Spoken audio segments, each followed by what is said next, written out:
قدیم بابل جہاں تخت تو اونچے تھے مگر دل اندھے اور خیالات تاریک تھے۔ بابل کا نمرود بادشاہ، جس کے سامنے انسانیت لرزتی تھی، اپنے غرور میں خود کو خدا کہتا تھا۔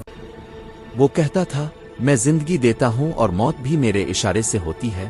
غرور اس کے رگوں میں خون کی طرح دوڑتا تھا۔ ایک دن دربار کے نجومیوں نے خبر دی، بادشاہ سلامات، ستارے خبر دے رہے ہیں ایک بچہ پیدا ہونے والا ہے جو آپ اور آپ کی حکومت کے لیے خطرہ ہوگا۔ نمرود کی آنکھوں میں خوف پھیل گیا، تب ہی اس نے حکم جاری کیا، آج سے کوئی پیدا ہونے والا بچہ زندہ نہ رہے۔ پھر گلیاں ماؤں کے رونے کی چیخوں سے گونج اٹھیں۔ ظلم ہر طرف پھیل گیا، لیکن جب زمین کے دروازے بند ہو جائیں تو رب کوئی نیا راستہ کھول دیتا ہے۔ حضرت ابراہیم علیہ السلام کی ماں شہر سے دور ایک پہاڑی غار میں چھپ جاتی ہے، جہاں صرف خاموشی، اندھیرا، سرد ہوائیں تھیں۔ پھر ایک نور چمکتا ہے، زمین پر امید کا سفیر آتا ہے۔ حضرت ابراہیم السلام یوں دنیا کے شور سے دور ایک چھوٹی سی غار میں اللہ ایک عظیم انقلاب کی پرورش کرتا ہے۔ جب ابراہیم السلام بڑے ہوئے تو انہوں نے پہلی بار کھلے آسمان کو دیکھا۔ وہ ستاروں کی چمک اور چاند کی روشنی پر حیران ہوئے اور سورج کی گردش پر سوچتے، یہ سب نظام کس کے حکم سے چل رہے ہیں؟ کون ہے جو سب کو ایک ترتیب میں رکھتا ہے؟ یہی سوال ان کے دل میں بس گیا۔ یہی ان کی توحید کی پہلی جستجو تھی، جہاں ہر منظر اللہ کی وحدانیت کی گواہی بن گیا۔ حضرت ابراہیم علیہ السلام کے والد کا نام آزر تھا، جو بت تراش اور بت فروش تھے۔ اسی ماحول میں حضرت ابراہیم کی پرورش ہوئی، مگر ان کے دل میں ہمیشہ ایک سوال رہتا، کیا یہ بت خدا ہے؟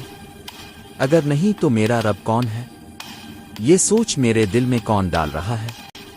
ان کی قوم کے لوگ پتھروں کے بتوں کو رب مان کر ان کے آگے جھکتے، اور ابراہیم علیہ السلام ان کو دیکھ کر حیرت سے سوچتے، یہ کیسے خدا ہیں جو خود انسانوں نے بنائے؟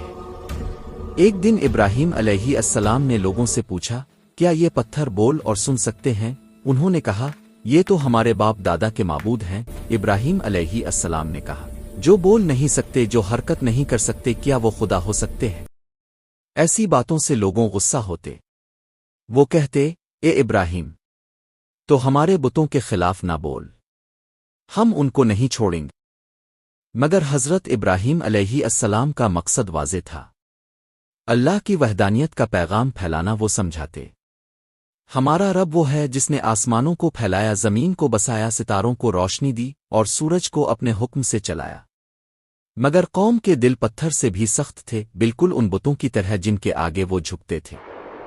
ایک دن جب شہر کے لوگ بڑے میلے میں شرکت کے لیے شہر سے باہر چلے جاتے ہیں، ابراہیم علیہ السلام خاموشی سے عبادت گاہ میں داخل ہوتے ہیں اور ایک کے سوا تمام بتوں کو اپنی کلہاڑی سے توڑ دیتے ہیں۔ آخر میں وہ کلہاڑی سب سے بڑے بت کے کندھے پر رکھ دیتے ہیں۔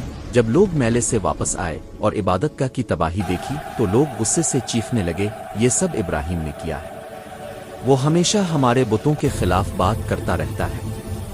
حضرت ابراہیم علیہ السلام کو فوراً دربار میں بلایا گیا۔ بادشاہ نمرود نے غصے سے پوچھا، اے ابراہیم، کیا تو نے یہ سب کیا ہے؟ ابراہیم علیہ السلام نے سکون سے کہا، یہ سب سے بڑے بت سے پوچھو، شاید وہ بتا دے کہ باقی بتوں کو کس نے گرا دیا۔ سے بولا، تو جانتا ہے کہ یہ پتھر ہے، یہ بول نہیں سکتے، تبھی ایسی بات کہتا ہے۔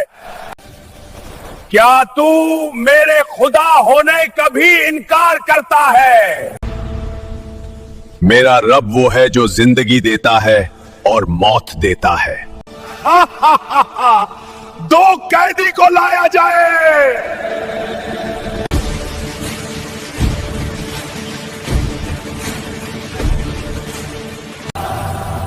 اس قیدی کو چھوڑ دو اور اس قیدی کو قتل کر دو۔